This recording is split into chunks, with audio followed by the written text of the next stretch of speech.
Let there be light. And there is light. And it was good. What's going on, everybody? My name is Jeremy Patterson. Most everybody just calls me Taco, except my mom. I'm okay with that. If you're in the 12-volt industry and you recognize this beautiful face from social media, then you probably know me as Speakerbox Taco. I've been nominated for 12-volt Rookie of the Year. Holy crap. Yes, I said Rookie of the Year. Don't mind all the salt in this pepper. All the salt in this pepper. The salt in this pepper. I can still not know what I'm doing, even if I'm old, right? I work at Speakerbox Car Audio in Huntsville, Alabama, where I am a sales pro in the making. I don't have the same story most everybody I see in this industry sharing. I haven't been into car audio all my life. I had amps and subs in like my first two cars when I was a teenager and into my early 20s. Not because I knew what I had or what I wanted. I saw a buddy, his car sounded cool. I said, I want what he's having. And that was the extent of my car audio experience. Like most living, breathing human beings, I love music. I've just never been into investing into car audio. I was in a job that I didn't love. I didn't exactly hate it, but I knew I had no real upward mobility within the company. And that's like a walls closing in kind of feeling as I'm getting older. So like most people would do, made a post on Facebook, hey, what's out there, who's hiring? Had a couple of different people suggest that I talk to Grant Winslow, the owner of Speakerbox.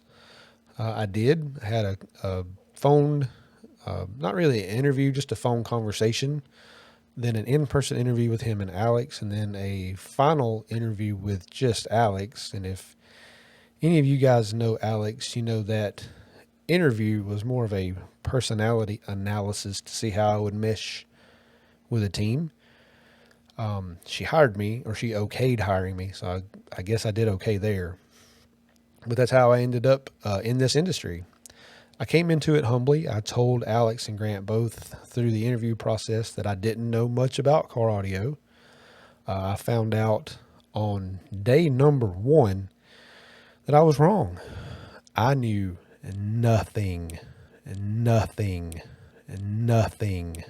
about car audio.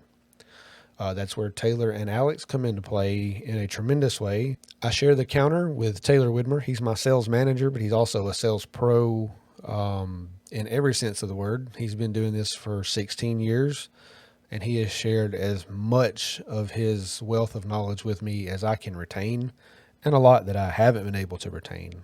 He's had to tell me some things more than once, but he's been instrumental in fast tracking the learning curve to get me to the point where I can hold the counter down on my own without freaking out. I will never forget the first day Taylor was out and I had to man the counter by myself. Full-blown panic attack. It's not an exaggeration. But I got through it, and now he was on a cruise last week. I held it down all week by myself. Don't get me wrong. Alex was there catching phones I couldn't get to and helping customers when there were, more than 7. But we made it through without Taylor because he is a very important part of the team.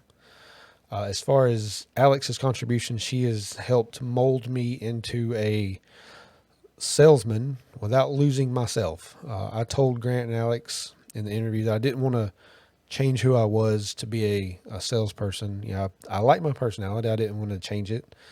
She's taken that and sort of rounded off some rough edges, taught me how to deliver bad news just as news, as a challenge we're going to overcome. Most of you know in this industry, that's an everyday thing.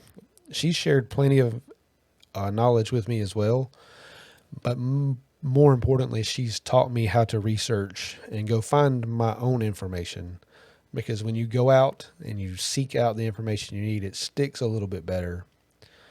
She'll still tell me what I need to know if I'm in a panic or in a hurry, but she's instilled in me a lot of values about being self-sufficient, but knowing my team is there when I need them. And that's been Also instrumental in getting me to where I'm at, coming into this knowing nothing. Of course, the guys in the back, Isaac, Wes, Rylan, and Adam, they have shared a lot of their knowledge with me on the install side that helps me understand why things need to be sold a certain way or in certain packages. Certain components need to be sold together, especially on the integration side. And they've helped me learn to draw boundaries, instead of promising my customer the world and then expecting them to deliver on my promise. They've sort of helped me know where to draw the line on what we don't do. Challenges that we've overcome. The biggest challenge for me has been my complete and total lack of any 12-volt industry knowledge coming into this. If it wasn't for the team around me, I know I wouldn't be where I'm at right now. I certainly wouldn't be making a video talking to you guys about Rookie of the Year even being a possibility. As far as achievements, again, fast tracking the learning curve to get where I'm at has been a huge achievement for me personally. I'm not going to go into the numbers of it, but I did earlier this year close the largest single ticket sale in company history. Very proud of that. I'll probably include some pictures of that here.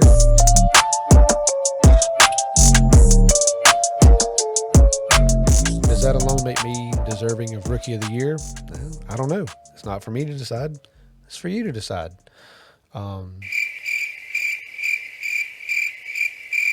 I genuinely appreciate you taking the time to watch this video. If you feel I am deserving of your vote, thank you in advance. And if not, that's okay too. I am open to any and all feedback, constructive or otherwise. What could I have done differently to earn your vote? Let me know. If I'm here for no other reason, it's to grow and learn. I know I've talked about how much I've learned. I'm well aware I have made only a small dent in what all there is to understand within this industry. Thank you again for your time. I appreciate you watching. I hope to see all you guys in Vegas.